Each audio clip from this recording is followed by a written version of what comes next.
Welcome to Man Does Tech, where I solve the problems you didn't even know you had. In this video, I will show how to make a circle bouquet. First, let's gather our essential materials. You'll need a beautiful selection of fresh flowers, perhaps 20 to 30 stems, along with some greenery. Make sure to have floral tape, sharp scissors, and a lovely ribbon, about 1.5 inches wide, ready. A clean, well-lit area will make the arranging process much more enjoyable and efficient for you. Now, let's dive into the heart of our circle bouquet, the spiral technique. Begin by holding one strong flower, like a rose or peony, as your central point. With your other hand, add new stems one by one, placing them at a slight angle, always spiraling in the same direction around the center.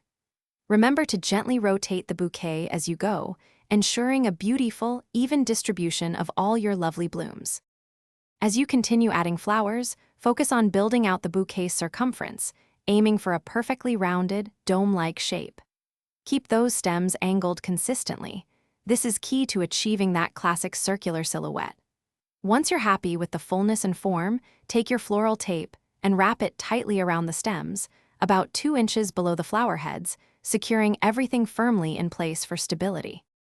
For the final touches, let's perfect your beautiful creation. First, trim all the stems to a uniform length, usually around 6 to 8 inches from where you tape them, for a clean look. Next, take your chosen decorative ribbon and wrap it neatly around the taped section, completely concealing the floral tape. Finish with a charming bow or a simple, elegant knot, and your stunning circle bouquet is now complete and ready to be admired. Thanks for watching.